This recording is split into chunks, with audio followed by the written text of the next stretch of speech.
بسم اللہ الرحمن الرحیم۔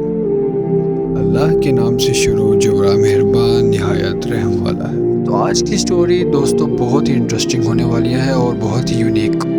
آئی تھنک ایسی سٹوری آپ نے کبھی سنی نہیں ہوگی۔ اور سٹوری سٹارٹ کرنے سے پہلے آپ کو میں کچھ بتانا چاہتا ہوں، یعنی سٹوری کے ریلیٹڈ کچھ انٹرو دینا چاہتا ہوں تاکہ آپ لوگوں کو بھی آئیڈیا ہو کہ سٹوری کس سے ریلیٹڈ ہونے جا رہی ہے۔ یہ کہانی ایسے لوگوں کے لیے ہے جو اپنی روح کی قیمت پر دولت حاصل کرنا چاہتے ہیں، یعنی ایک ایسا سکہ جو انسان کی ہر خواہش پوری کر دیتا ہے، لیکن اس کے ساتھ ایک اندھیری قیمت بھی آتی ہے، ایک ایسی قیمت جسے چکانے کے بعد کچھ بھی باقی نہیں رہتا۔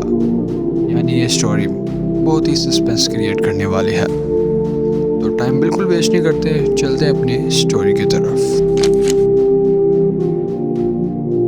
ایک قدیم وقت کی بات ہے۔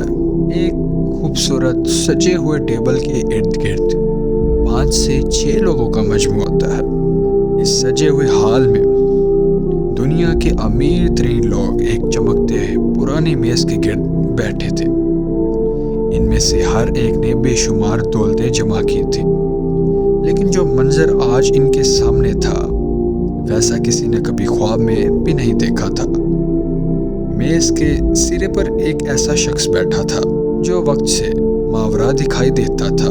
اس کی سفید داڑھی تھی اور گہری آنکھیں جیسے صدیوں کا بوجھ اٹھائی ہوئی تھی، اور اس شخص کو دنیا صرف بادشاہ تجارت کے نام سے جانتی تھی۔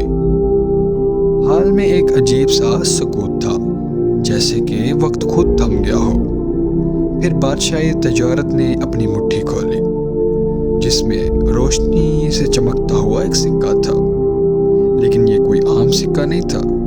اس میں پوری دنیا کی طاقت اور دولت کا نچوڑ تھا۔ یہ سکہ ان تمام لوگوں کے نصیب کا فیصلہ کرنے والا تھا جو اس میز کے گرد جمع تھے۔ اور اچانک سے بادشاہ تجارت نے گہری آواز سے کہا، یہ سکہ تمہارے مقدر کا فیصلہ کرے گا، جس نے کمرے کی فضا کو لرزا دیا۔ اور یہ سننے کے بعد ہر شخص کی نظریں اس سکے پر جم گئی۔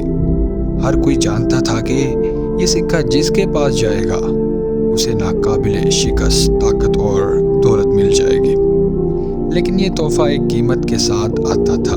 قیمت کیا تھی؟ اپنی زندگی، اپنا مقصد اور اپنی آزادی۔ ان میں سے ایک شخص جو کہ سب سے خاموش تھا ہمت کر کے بولا، ہاں میں یہ قربانی قبول کرتا ہوں۔ یہ سننے کے بعد بادشاہ تجارت کی آنکھوں میں چمک ابھری، جیسے وہ سوال کا پہلے سے ہی انتظار کر رہا ہو۔ اور بادشاہ تجارت بولے کہ قربانی تمہاری روح کی ہوگی۔ جس لمحے تم یہ سکے قبول کرو گے تمہاری زندگی اب تمہاری نہیں رہے گی، تم ہمیشہ کے لیے دولت کے غلام بن جاؤ گے۔ اور یہ سننے کے بعد کمرے میں ایک سنسناہٹ پھیل گئی۔ ہر شخص نے سوچ میں غرق ہو کر ایک دوسرے کی طرف دیکھا، لیکن کوئی بھی پیچھے ہٹنے کو تیار نہیں تھا۔ دولت کی لالچ تھی اور طاقت کی خواہش جس نے ان کے دلوں کو جگہ رکھا تھا۔ پھر اچانک سب سے خاموش شخص نے اپنے ہاتھ آگے بڑھائے اور وہ سکہ بادشاہ تجارت کے ہاتھ سے لینے لگا، لیکن جیسے ہی اس نے سکہ چھوا اس کی آنکھوں میں عجیب سی وحشت چھا گئی۔ سکہ اس کے ہاتھوں میں پگھلنے لگا اور اس کی زندگی کی روشنی مدھم ہونے لگی۔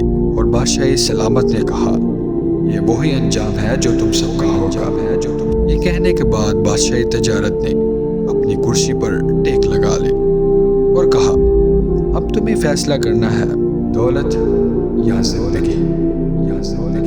تو آج کی سٹوری ہماری یہی ختم ہوتی ہے۔ آئی ہوپ کہ آپ کو کافی اچھی لگے گی، اور ہمیں اس سٹوری سے یہ سیکھنے کو ملتا ہے کہ جو لوگ پیسے کے پجاری، پیسے کی ہوس میں ساری زندگی الٹے سیدھے کام کرتے رہتے ہیں پیسے کی لالچ میں، تو ان کا انجام کچھ اسی طرح ہوتا ہے۔ سو آئی ہوپ کہ آپ کو یہ سٹوری کافی اچھی لگے گی۔ تو انشاءاللہ ملتے ہیں آپ کو کسی نیکسٹ سٹوری میں۔ اللہ حافظ۔